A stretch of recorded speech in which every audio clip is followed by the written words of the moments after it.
Buenas tardes, celebramos en este día la presentación del Señor o la fiesta de la Candelaria. Para esta fiesta leemos un pasaje del capítulo 2 del Evangelio según San Lucas.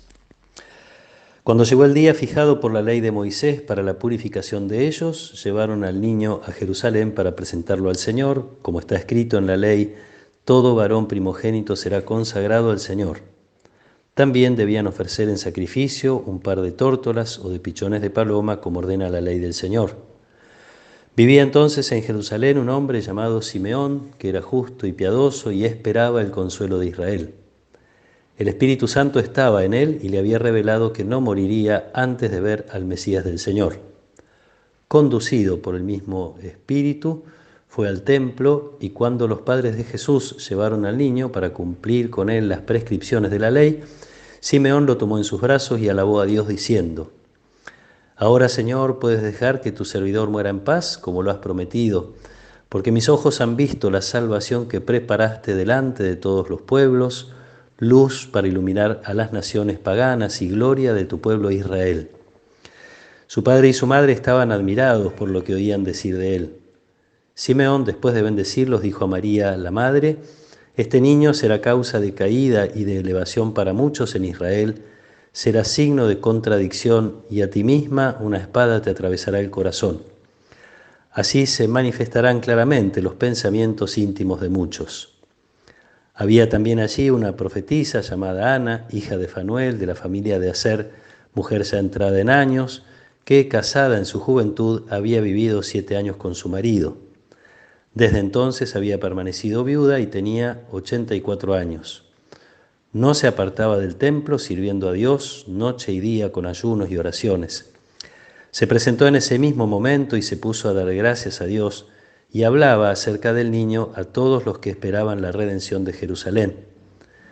Después de cumplir todo lo que ordenaba la ley del Señor, volvieron a su ciudad de Nazaret, en Galilea. El niño iba creciendo y se fortalecía, lleno de sabiduría, y la gracia de Dios estaba con él. Palabra del Señor. La primera presentación o aparición pública de Jesús fue, lo sabemos, en el pesebre, y allí quienes se acercan son los pastores, lejos de la ciudad.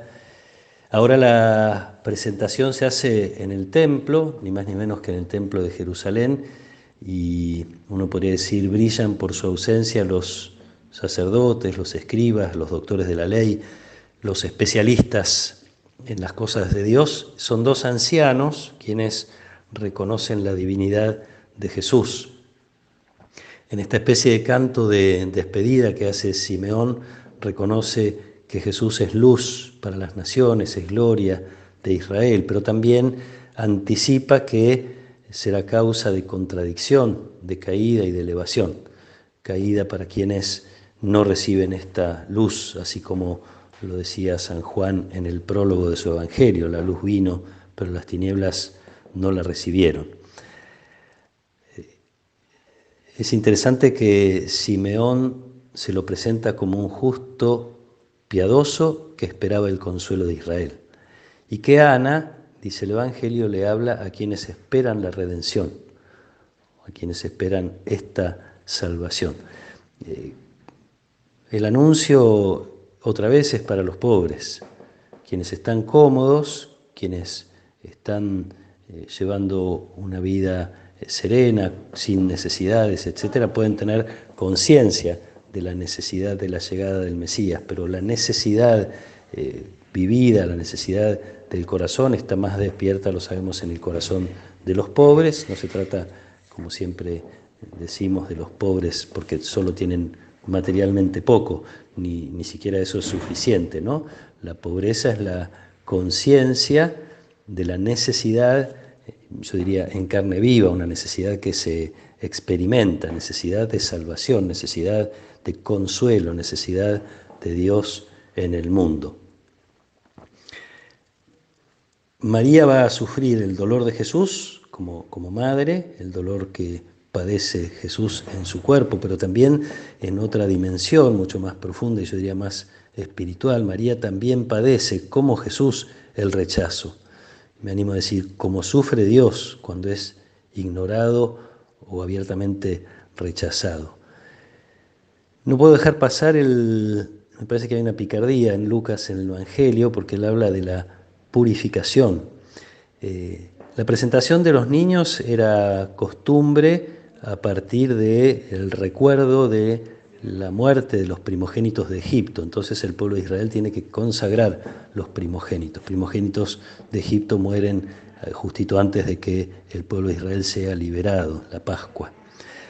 La purificación de la Virgen es un rito que tiene que ver con las creencias del tiempo, que la mujer que daba a luz, por haber estado en contacto con la sangre, necesita ser purificada para poder volver al culto. Pero Lucas dice que llegó el día de la purificación de ellos. Y entonces uno podría preguntarse quiénes son ellos, ¿no? Jesús es presentado a Dios, pero es presentado también al pueblo fiel que lo espera. Es reconocido, en primer lugar, como decía, por los pastores, ahora por el viejo Simeón y la anciana Ana, y a lo largo de su vida será reconocido y recibido por quienes necesitan consuelo y salvación, y lo saben. Él viene a purificar al pueblo de Dios, viene a purificar el culto que se ofrece en ese templo donde es presentado. Ellos tienen que ofrecer un par de palomas, otros los más ricos ofrecían otros animales.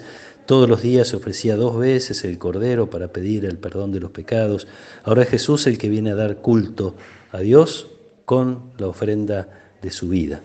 Ofreciéndose, purifica el culto, purifica al pueblo de Dios, nos purifica a nosotros, que necesitamos también de la salvación.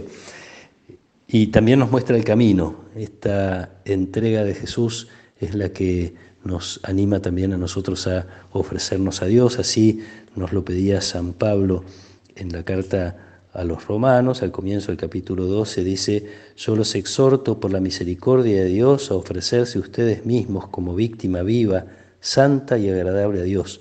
Este es el culto espiritual que deben ofrecer. No tomen como modelo a este mundo, por el contrario, transfórmense interiormente. Bueno, este es el camino que Jesús nos ofrece hacer con Él, ofrecernos a Dios, presentarnos delante de Dios con todo lo que somos y tenemos, esperar el consuelo que viene de Dios y ofrecerle dentro de nuestras posibilidades toda nuestra vida, consagrarnos a la búsqueda de su voluntad, de hacer que su reino crezca en nosotros y a partir de nosotros se haga presente en el mundo. Que el Señor nos acompañe en esta tarde, nos regale por intercesión de la Virgen su bendición, en el nombre del Padre, y del Hijo, y del Espíritu Santo. Amén.